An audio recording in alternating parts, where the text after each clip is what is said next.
모든 열왕들아 주를 찬양하며 모든 백성들아 그를 찬송할지어다. 아멘. 여러분, 바울은 로마 교인에 보내는 그 편지의 마지막 부분에 시편 171편의 말씀을 근거로 해서 모든 열방, 모든 백성들은 다 주를 찬양하고 주를 찬송할지어다 라고 했습니다.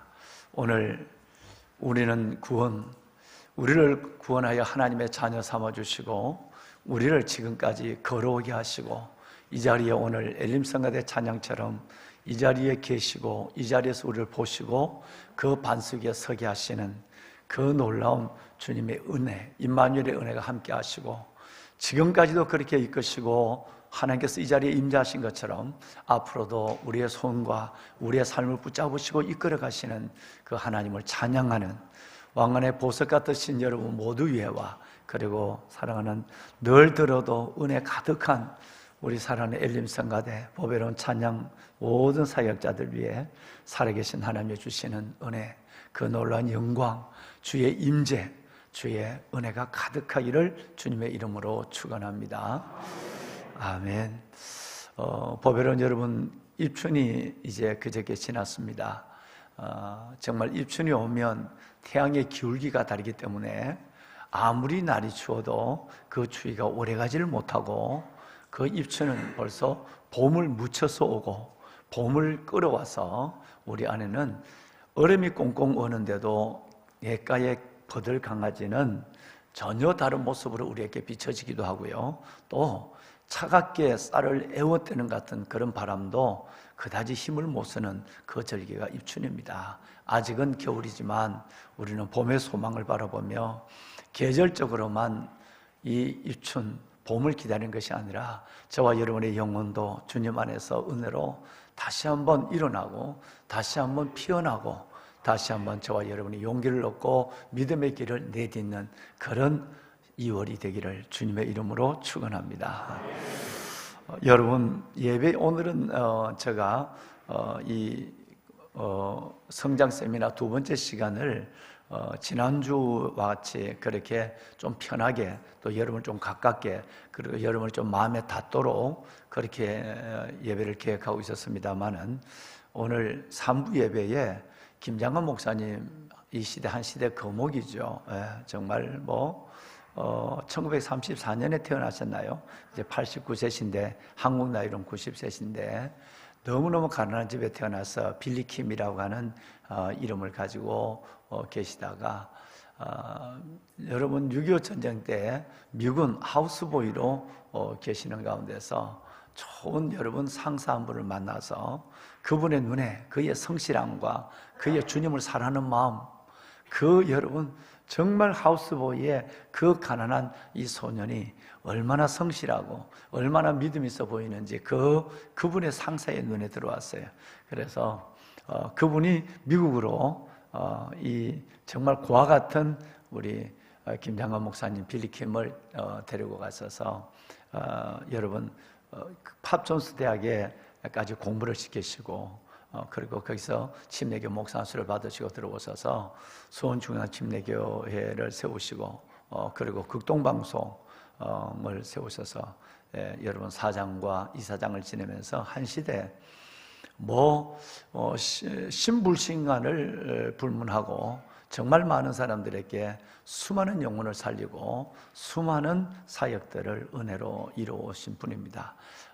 저도 그 설교를 들으면서 목회자의 꿈을 키우기도 하고요. 또 목회자 안에서도 목회자가 되어서도 그분을 바라보면서 늘 저런 반듯하고 또 저런 세상 속에서도 복음을 자신 있게 외칠 수 있는 목회자가 되어야지 하는 다짐을 가지면서도 저도 영적 성장을 거듭해 오기도 했습니다. 오늘 3부 예배 때 오셔서 또 아마 1, 2부를 다 섬기시기가 체력적으로 또 지난번에 얼마 전에 코로나를 또 겪으셨어요. 그래서 3부 예배 때 오시다 보니까 오늘 1, 2부 예배 때만 제가 특별하게 예배를 지난주처럼 드리면 3부 예배는 얼마나 섭섭하겠습니까?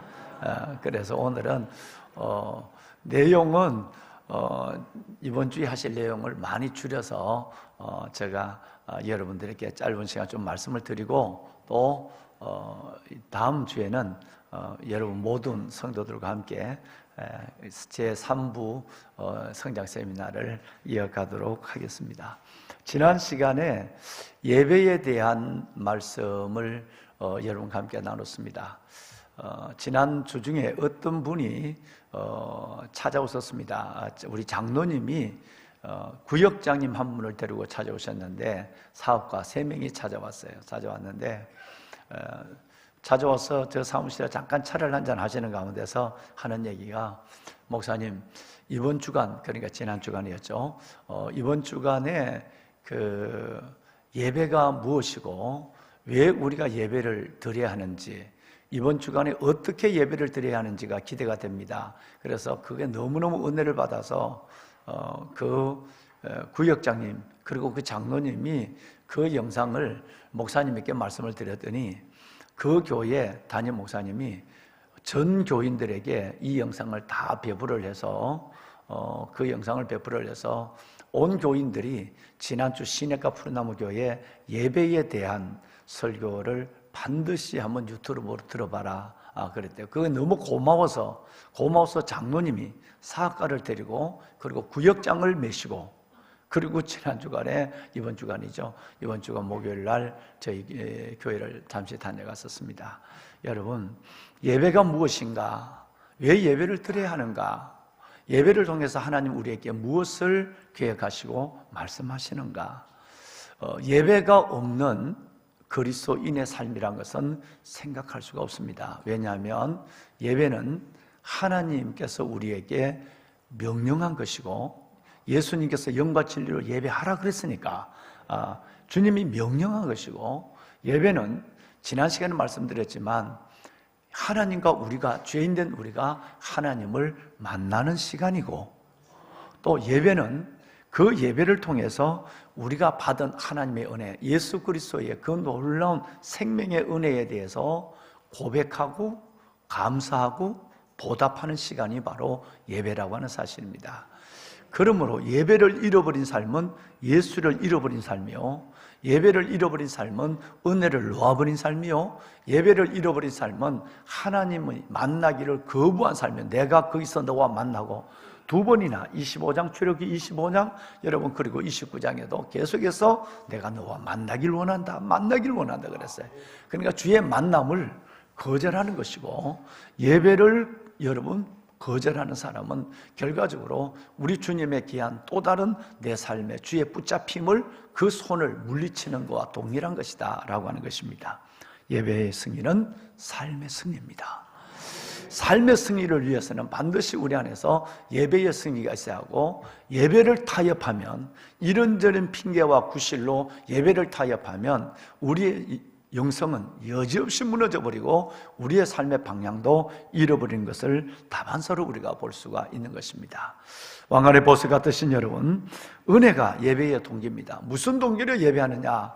어제는 지난 주간은 이 말씀을 여러분과 함께 나눴습니다. 은혜가 예배의 동기입니다. 예배의 동기는 은혜예요. 내가 깨닫는 은혜만큼 내 예배의 크기는 달라집니다.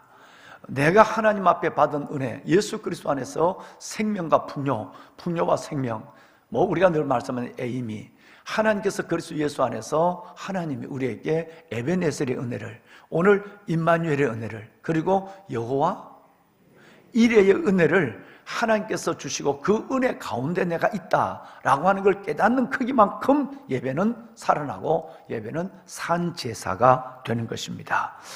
보배로운 여러분, 지난 주간에 드린 말씀입니다만은 우리 한번 수많은 성경에 우리가 받은 은혜에 대한 예들이 나와 있습니다만은, 다윗의 시대에 여러분 그 두 다리를 다 절 수밖에 없는 이 무비보셋이 왕의 초대를 받아서 평생토록 왕의 식탁에서 밥을 먹는 영광을 누리는 것입니다.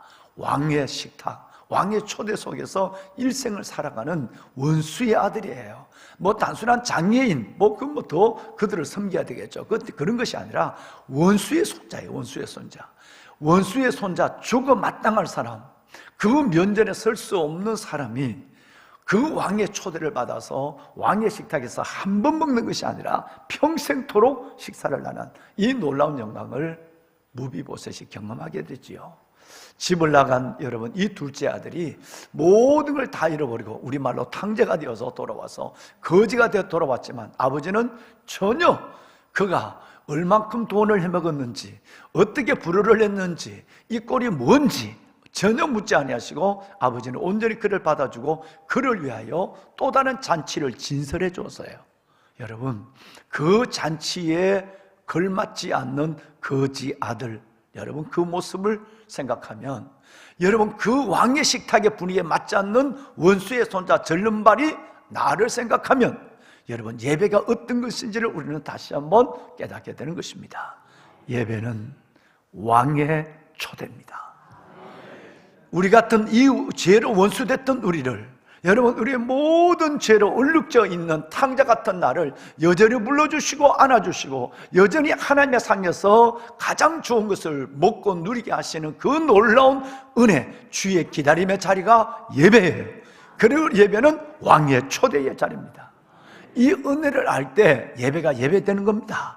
이 은혜가 안 되면 예배는 행사가 되는 것이고 의식이 되는 것이고 예배는 습관이 되는 것이고, 이 예배는 아무 내 시간과 삶을 빼앗아가는 요소였지는 아무것도 되지 않는 것입니다.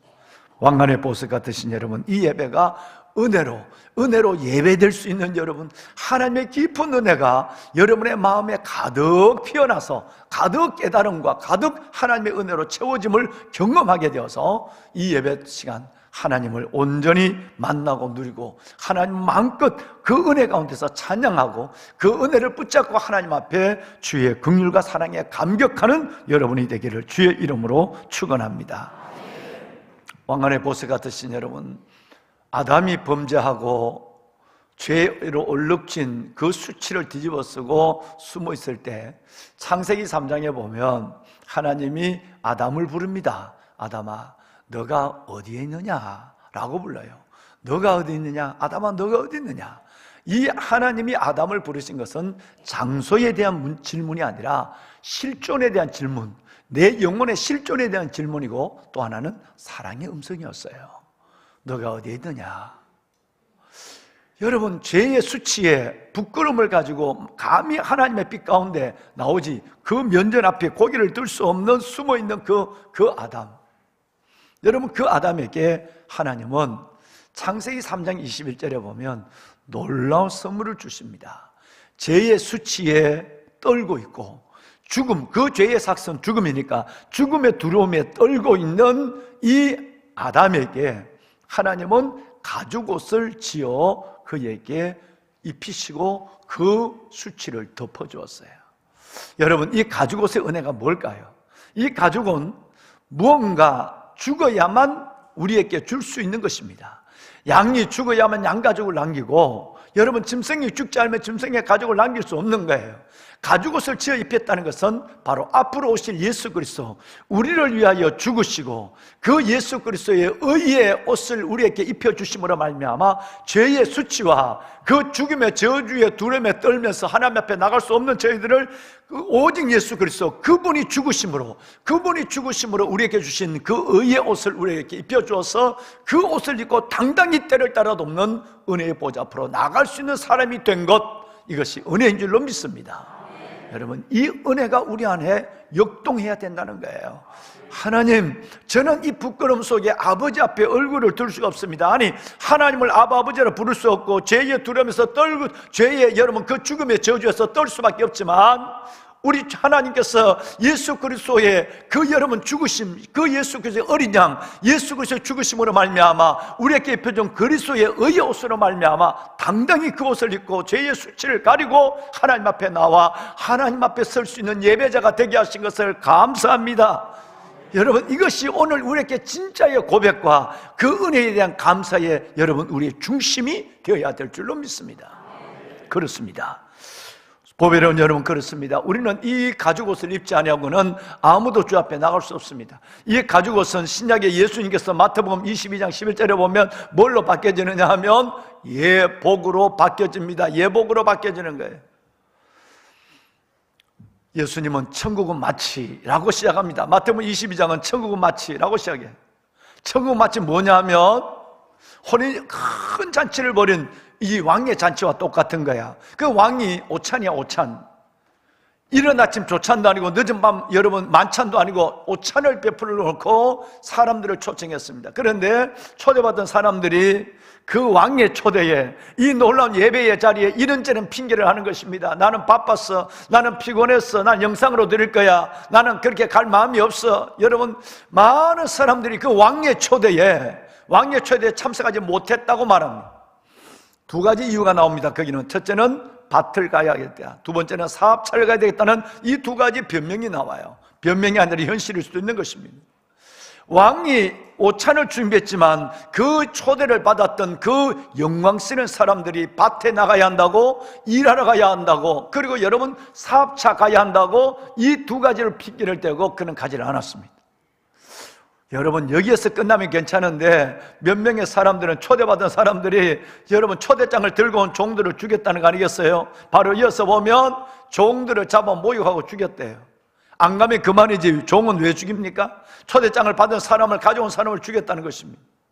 여러분, 우리가 얼마나 불의가 진리를 막는 시대, 캄캄함이 만면을, 어둠이 땅을 덮는 시대 속에 살아가느냐 하면 여러분, 예수 말만 해도 화를 내고 교회 얘기를 하고 여러분을 보기만 해도 역정을 내는 사람이 있습니다. 많은 사람들이 하나님에 대해서, 예배에 대해서 마음을 닫고 거절하고 살아가는 사람을, 그 모습을 보고 있는 것이죠. 그래서 임금이 너무너무 화가 나서 모든 사람을 불러오라고 그랬어요. 그래서 사거리로 나가고 여러분 만나는 사람마다 글을 올려서 왕에 초대했습니다. 사람들이 이런 횡재가 없거든요. 이런 여러분 기적이 없단 말이에요. 내 같은 사람을 불러준다고? 진짜냐고? 내가 가도 되느냐고? 왕이 초대한 그 오찬에 내가 가도 되느냐고 몇 번이나 물으면서 감사함으로 들어왔습니다. 가득한 연회장이 오찬에 열렸습니다. 그런데 여러분 들어올 때마다 유대인들은 자신의 옷을 벗고 여러분 아주 얇은 혹겹입니다. 우리 성가대 가운 같은 가운을 입혀서 들어옵니다. 그래서 초대받은 사람이 자신의 옷을 자랑하지 못하도록, 여러분 옷은 신분을 가리키는 거니까 초대받은 사람이 신분을 여러분 자랑하는 것으로 말미암아 연애의 성격이 바뀌어지지 아니하도록 매우 여러분 유대인들은 지혜롭습니다. 뭐 좋은 옷이 아니야. 혹겹이 혹겹, 오광목 같은 거, 광목 같은 거 그 하나 딱 걸치는, 그러면 그 사람의 신분도, 그 사람의 옷도 아무것도 자랑하지 않는 것입니다. 오직 그 연애의 목적만 살아나는 것입니다. 그래서 여름 옷을 다 들어간 입구에 옷을 입혔습니다. 그런데 한 사람은 이런 가치 없는 옷은 필요 없다고, 아마 그런 이유에서 남들이 입었는 옷, 땀 냄새나는 옷이라서 난 불편하다고 어떤 이유에서 입지를 않았어요. 여러분 드디어 임금이 나타났습니다. 봤습니다. 많은 사람들이 연회장에 가득했습니다. 그런데 그 중에 한 사람이 예복을 입지 않았습니다. 그래서 예복을 입지 않는 사람을 보고 주인은, 임금은 굉장히 화를 냅니다. 여러분, 그리고 저 사람을 바깥으로 내쫓아라, 이를 갈고 슬픔을 있으라고 그랬어요. 여러분, 우리는 예복을 입은 사람들입니다. 예수의 가죽옷을 입은 사람들입니다. 우리는 예수의 예복을 입은 것입니다. 우리가 당당히 하나님의 은혜의 보좌 앞으로 나갈 수 있는 것은, 하나님을 아버지라 부를 수 있는 것은, 하나님의 영광의 보좌 앞에서 은혜를 기다리고 하나님의 사랑을 경험할 수 있는 자격은 우리에게 있는 것이 아니라, 우리가 입은 예수의 예복 때문에 우리가 하나님을 부르고 은혜 받는 자리에서 주님을 찬양하고 예배할 수 있는 예배자가 된 줄로 믿습니다. 오직 예복입니다. 오직 예복입니다. 여러분, 이 예복의 은혜가 우리 안에 있어야 된다는 거예요. 그 은혜를 깨달을 수 있어야 된다는 거예요. 당연하다고 생각하면 되지 않습니다. 여상하다고 생각하면 되지 않습니다. 매일매일 매 순간순간 예배하러 나올 때마다 내가 우리 주 예수 그리스도의 보혈을 지나, 우리 주 예수 그리스도의 보혈의 은혜로, 우리 주 예수 그리스도의 보혈의 공로로 하나님 앞에 나간다고 하는 이것이 내 안에, 이 은혜가 살아있는 만큼 예배는 커집니다. 이 은혜가 살아있는 만큼 예배는 산 제사가 되는 것입니다. 그렇습니다. 여러분, 종교개혁의 4대 정신이 있는데요, 솔라 그라티아, 솔라 피데, 솔라 스크립추라, 솔라 크리스토스. 여러분, 이 네 가지가 종교개혁의 4대 정신입니다. 여러분, 하나님의 말씀, 믿음으로 돌아가자, 본질로 돌아가자, 신앙의 원본으로 돌아가자라고 하는 종교개혁의 4대 슬로건이 뭐냐면 바로 이 네 가지예요. 솔라 그라티아, 솔라 피데, 솔라 스크립추라, 솔라 크리스투스. 여러분, 이 네 가지가 종교계의 4대 정신이에요. 그 4대 정신 중에 설명을 하면 솔라 그레티아, 오직 은혜만으로, 솔라 피데, 오직 믿음으로, 솔라 스크립추라, 오직 성경에, 성경 외에는, 마지막 여러분 솔라 크리스투스, 오직 그리스도만으로. 여러분, 이 네 가지가 여러분 종교개혁의 4대 정신인데, 그 중에 여러분 보신 1번이 뭐죠? 여러분, 우리 같으면 1번이 솔라 크리스투스, 오직 예수 그리스도만으로 돼야 되고, 그 다음에 두 번째 솔라 스크립추라, 오직 성경만으로 여러분 나타났는데, 그렇게 돼야 되는데, 여러분 그것은 당연한지 몰라도 우리가 마치 지성, 덕성, 야성, 영성을 맨 밑에다 두고 하는 것은, 맨 4번에다 둔 것은 영성은 기본이기 때문에 그런 것처럼, 여러분 오직 솔라 크리스투스라는 말은 맨 밑에다 두고 솔라 그라티아, 솔라 피데, 솔라 스크립추라 라고 쭉 해서 얘기를 내려가는, 그 중에 1번이 뭐냐면 솔라 1번 여러분이 하세요. 솔라 그라티아, 오직 은혜입니다.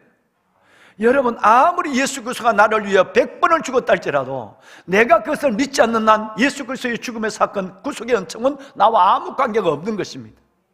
여러분, 이 예수 그리스도의 예복을 입고 내가 하나님께 나와 예배자가 되었다, 내가 하나님이 친히 어린 양의 가죽옷을 내게 입혀줘서 그것을 갖고 하나님 제가 나왔습니다 라고 얘기할 수 있는 아담처럼, 아담으로부터 여러분 후 아담, 첫 아담으로부터 둘째 아담, 예수 그리스도까지 오직 가죽옷 예복이 우리를 살리고, 예복이 우리를 아버지 앞에 나오게 하고, 예복이 우리를 하나님 앞에 또 다른 은혜 가운데서 서게 하여 주시는 줄로 믿으면 아멘 합시다. 아멘. 여러분, 오직 예배의 동기는 은혜라 이 말이에요. 남유다의 여러분 13번째 왕이 여러분 히스기야라는 왕입니다. 25세 왕이 되어서 지난 금요일 날 우리 유재희 목사님께서 아주 여러분 요시야에 대한 말씀을 굉장히 여러분 깊이 잘 말씀해 주셨어요.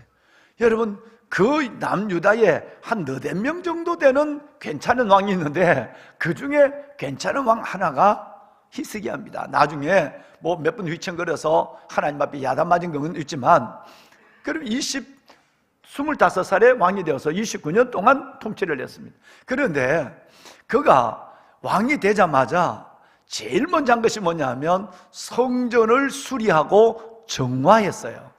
성전을 수리하는 것은 뭐 큰 건물 져서 내 공로를 내겠다, 뭐 이 건물을 수리해서 내가 이름을 내겠다는 이게 아니라 예배를 위해서 성전을 제일 먼저 수리하고, 그리고 성전을 정화를 시켰어요.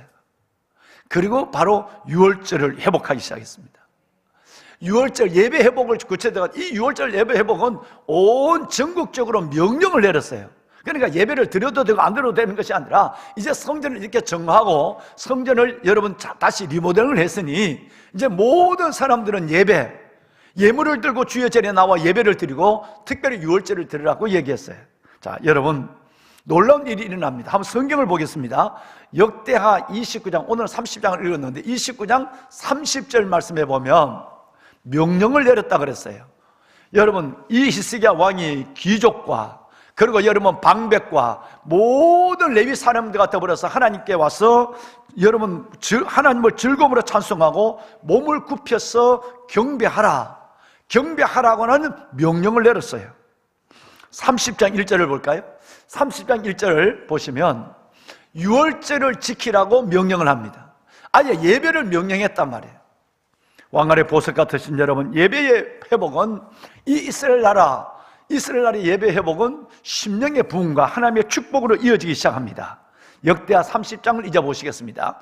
역대하 30장 여러분 20절 말씀해 보시면 다 같이 한번 읽을까요? 놀라운 말씀이, 이렇게 해서 성전을 정화하고 여러분 이 성전을 수리하고, 그리고 이 성전에서 예배하라는 명령을 듣고 온 백성들이 하나님 앞에 나와 예배를 드리고 잃어버렸던 유월절을 다시 회복했을 때 어떤 역사가 일어났느냐 하면 이 역사가 일어났어요. 여러분 30장 20절 짧은 한 절이지만 함께 읽으실까요?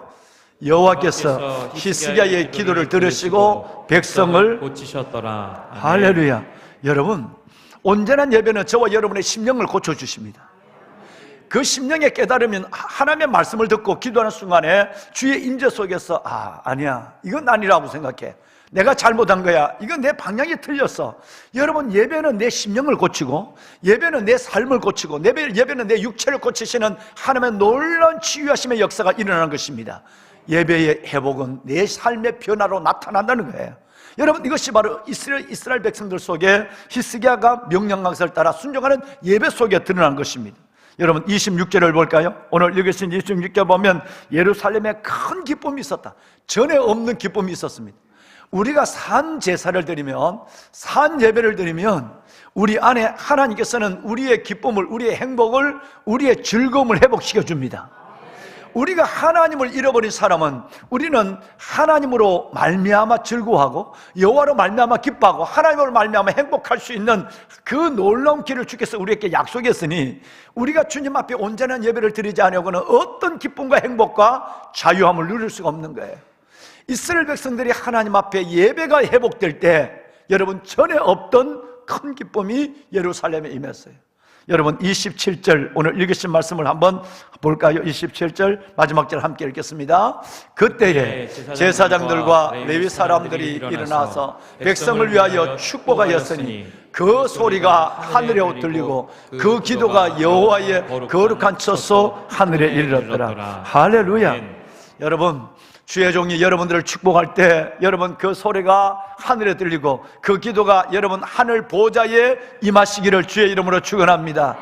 그래서 우리 영혼은 그저 여러분 그런 세차장 예배가 아니라, 즉 차가 어지러우면 한번 가서 씻고 오는, 그리고 또다시 어지러운 것이 아니라 세차장 예배가 아니라 우리가 하나님 앞에 세상의 삶의 고민과 무거운 짐을 지고 하나님 앞에 나와 하나님 앞에 영과 진리의 예배를 드릴 때 하나님께서는 우리의 심령을 고쳐주고 우리의 삶의 기적을 주고 우리의 육신을 치료해주고 저와 여러분 속에 새로운 하나님의 절망 대신 희망, 어둠 대신 빛, 그리고 사망 대신 생명의 놀라운 하나님의 은혜를 경험하게 하셔서 그 생명과 은혜와 기쁨을 붙잡고 한 주간을 다시 시작할 수 있는 삶의 용기를 갖게 되는 것, 이것이 바로 예배가 주는 힘인 줄로 믿습니다. 그렇습니다. 보배로운 사랑하는 여러분, 정말 이 놀라운 예배는 저와 여러분의 삶 속에 매일매일 매 순간순간 우리의 삶을 새롭게 하는 하나님의 동력을 경험하는 시간이 되는 것이죠. 29장 36절을 볼까요? 여러분, 이 일이 갑자기 되었다 할지라도 하나님이 백성을 위하여 오래전에 예비했다는 거예요. 히스기야 왕 때 이 일이 됐는 것이 아니라 하나님이 벌써 하나님이 예배를 회복하기 위해서 때를 기다리고 예배를 회복하기 위해서 사람을 준비하고 예배를 회복하기 위해서 목수를, 여러분 모든 일들을 다 오래전에 하나님이 준비해서 이 예배 회복으로 말미암아 온 백성들에게 기쁨을, 백성들의 삶 속에 하나님께서 신령한 하나님의 은혜의 에너지를 공급하기 위해서 하나님께서 이 예배를 그때 벌써 아마 나타나겠다는 것입니다. 갑자기 된 일이 아니에요. 여러분, 오늘 저와 여러분 드리는 이 예배는 하나님이 오래전에 소원하신 예배입니다. 오늘 저와 여러분 드리는 이 예배는 정말 여러분, 하나님께서 여러분의 영혼을 너무너무 사랑하셔서 여러분의 삶을 너무 귀히 여기셔서 오래전에 예배해서 오늘 저와 여러분들이 때로는 육신이 불편하지만 때로는 삶에 무거운 짐이 있지만 하나님 앞에 은혜의 때를 따라 덮는 은혜의 보좌 앞으로 나와서 새 힘을 얻게 하시고 새 비전을 보게 하시고 새로운 소망 가운데 걸어갈 수 있는 예수의 손을 붙잡고 부활의 손, 예수의 손을 붙잡고 벌떡 일어나 삶으로 달려갈 수 있는 용기를 주는 이 일들은 오래전에 예비된 여러분을 위한 축복인 것을 믿으시면 아멘 합시다. 아멘입니다. 아멘입니다. 보배로운 여러분, 예배는 주님과 대면하는 것입니다. 예배는 주님과 대면하는 거예요. 거기서 내가 너와 만나고, 그러면 기도는 뭘까요? 기도는 하나님과 대화하는 것입니다. 기도는 하나님과 대화하는 것입니다. 행함은 하나님을 경험하는 것입니다. 어느 순간 언젠가 제가 하나님 앞에서 책을 보는데 주께서 내 마음에 주신 이 세 가지 마음이 이것입니다. 예배가 뭘까? 기도가 뭘까? 그리고 내가 하나님의 말씀에 순종한다는 것은 뭘까? 예배는 하나님과의 만남이에요. 기도는 하나님과의 대화예요. 그래서 성경에 보면 출애굽기 33장 11절에 보면 모세가 대면하여 하나님께 말씀하시는데 하나님을 친구처럼 이야기했다고 그랬어요. 기도는 하나님과 대화해요. 야고보서 말씀에 보면 아브라함이 하나님의 뭐라고요? 벗이라고 그랬어요. 여러분, 모세도 아브라함도 친구처럼 하나님과 대화를 하고, 모세도 아브라함도 친구처럼 하나님과 여러분 교제하는 거예요. 하나님의 벗이라고 말하는 거예요. 예배는 하나님과의 만남이라면 기도는 하나님과의 대화예요. 여러분, 왕이 나와 대화를 한다. 놀라운 것 아니겠습니까? 그리고 행함은 하나님을 경험하는 겁니다. 내가 말씀을 듣고 예배를 드리고 여러분 기도하는 것에서 멈추는 것이 아니라 하나님의 말씀을 순종하면, 요한복음 14장 15절 말씀에 보면 너희가 나를 사랑하면 나의 계명을 지키라고 그랬어요. 우리가 하나님의 말씀을 순종하면 하나님을 사랑하는 것이에요. 나의 계명을 가지고 지키는 자라야 나를 사랑하는 자니, 나를 사랑하는 자는 내 아버지께 사랑을 받을 것이요 나도 너를 사랑하여 너에게 나를 나타내리라고 말씀합니다. 하나님이 나타난다는 말은 하나님을 경험한다는 얘기예요. 내가 예배를 드리고 기도하고 그러고 나서 하나님의 말씀을 순종해 갈 때 그때 비로소 하나님은 내 인생 속에 나타나기 시작합니다. 그래서 순종은, 여러분, 행함은 하나님을 경험하는 동기가 되는 것입니다. 보배로운 여러분, 예배로 하나님을 만나고 기도로 하나님을 대화하고 하나님의 말씀에 순종함으로 하나님을 경험해가는 귀한 보석 같은 여러분이 되시기를 바랍니다. 때를 따라 돕는 은혜의 보좌 앞으로 우리는 나왔습니다. 말씀을 마무리하겠습니다. 보배로운 여러분, 우리가 하나님의 은혜의 보좌 앞으로 나온 것은 오직 하나님의 은혜를 힘입어서 나왔기 때문입니다. 그러므로 형제들아, 우리가 예수의 피를 힘입어 성소에 들어갈 담력을 얻었나니, 성소에 들어갈 담력을 얻었나니, 거기는 우리를 위하여 휘장 가운데 열어놓으신 새로운 살 길이요, 새로운 산 길이요, 그리고 휘장은 육체라고 말합니다. 오늘 예수 그리스도 그가 죽으심으로 말미암아 우리가 그 예수의 옷을 입고 휘장 가운데로 들어갈 수 있도록, 예수의 옷을 입고 그의 죽으심, 휘장이 찢어짐으로, 예수 그리스도가 죽으심으로 우리에게 제사장의 옷, 예수의 옷, 가죽옷, 어린 양의 보혈을 입혀주심으로 말미암아 휘장 가운데 열어온 새로운 산길로 우리는 달려들어가 때를 따라 돕는 하나님의 은혜를 경험하는 하나님의 자녀가 된 줄로 믿습니다. 보배로운 여러분, 이 예배에 잘 드리고 예배의 인생을 살아가면서 평생 하나님을 자랑하고 하나님을 대대로 보여준 한 사람이 있습니다. 그 사람이 누구냐면 아브라함이에요. 이 아브라함의 예배는 아브라함이 순종의 모습도 귀하지만 아브라함의 예배의 모습은 참으로 아브라함이 아브라함 되게 하는 하나님의 가장 놀라운, 하나님의 마음을 감동시킨 것이라고 저는 개인적으로 생각해요. 왜냐하면 창세기 보면요, 12장 7절과 8절 말씀에 보면 아브라함이 가는 데마다 제일 먼저 한 것은 하나님 앞에 단을 쌓았다. 그때는 이런 예배가 없었으니까요, 성전도 없었어요. 그러니까 아브라함이 가는 데마다 습관적으로 그리고 의도적으로 하는 것이 뭐냐면 하나님께 단을 쌓았다는 말이 7절에도 나와 있고 8절에도 나와 있습니다. 8절 말씀을 보시면 베델에 가면 베델에 어디를 가든지 하나님 앞에 제일 먼저 예배를 드렸어요. 근데 13장에 내려가 보면 더 감동적인 얘기가 나옵니다. 사람에게 여러분 때로는 배신을 당하고 버림을 당한 같은 말할 수 없는 섭섭함과 삶의 근본적인 터가 흔들리는 이런 어려운 가운데 있을 때 아브라함은, 보통 사람은 시험 들면 예배를 드리지 않습니다. 즉 시험 든다는 말은 내 기분에 따라 예배를 드리는 거예요. 여러분, 내 형편에 따라 예배를 드리는 거예요. 하고 싶으면 하고 하기 싫으면 말고. 여러분, 이런 예배가 아니라 아브라함은 13장에 보면, 창세기 13장은 너무너무 여러분 슬픈 장이에요. 자신의 조카 롯에게 모든 좋은 것을 다 빼앗기듯이 그에게 내어준 장이에요. 아무것도 없어요. 황량한 광야에 혼자 서 있었어요. 하나님이 아브라함에게 두 가지를 얘기해요. 일어나서 동서남북을 바라봐라. 일어나서 동과 서를 행하여 보라. 이렇게 했어요. 아브라함은 하나님 앞에 그 빈들을 힘없이 걸었을 것이에요. 그런데 그 아브라함이 창세기 여러분 13장 18절에 보면 그 아무것도 잃어버린 아무것도 없는 그 빈들에서 한 행위가 하나 있습니다. 우리 다 같이 한 절을 읽고 마치겠습니다. 함께 읽으실까요? 예. 아브라함이 장막을 옮겨 헤브론에 있는 마므레 상수리 수풀에 이르러 거주하며 거기서 여호와를 위하여 제단을 쌓았더라. 아멘. 거기서 여호와를 위하여, 그래서 여호와를 위하여 뭐를 쌓았더라? 제단을 쌓았더라. 예배를 드렸다. 아브라함의 인생은 단순하게 잘 떠나는 용기, 잘 버리는 용기, 잘 드리는 믿음만 있는 것이 아니라 아브라함은 철저하게 예배의 삶이었어요. 여러분, 그 예배가 아브라함을 아브라함 되게 하고, 그 예배가 믿음의 조상 되게 하고, 그 예배가 오늘 우리가 정말 생각하고 있는, 내가 혈혈단순을 쓸 때 그를 불러내고 복주고 복주어 창생케 했다고 하는 이사야서가 말하는 그 아브라함 되게 하신 사건입니다. 예배가 여러분들을 세울 겁니다. 예배가 여러분들을 축복할 것입니다. 이 예배가 여러분들을 살릴 것입니다. 예배 타협하지 아니하고 오직 예배의 자리로 예수 그리스도의 어린 양의 보혈과 예수 그리스도의 예복을 입고 당당히 나가 하나님을 아버지라 부르며 아버지가 주시는 위로와 아버지가 주시는 은혜, 아버지가 주시는 응답과 주의 그 놀라운 사랑으로 가득 채워진 삶을 살아가는 모두가 되기를 주의 이름으로 축원합니다. 기도하겠습니다. 살아계신 하나님,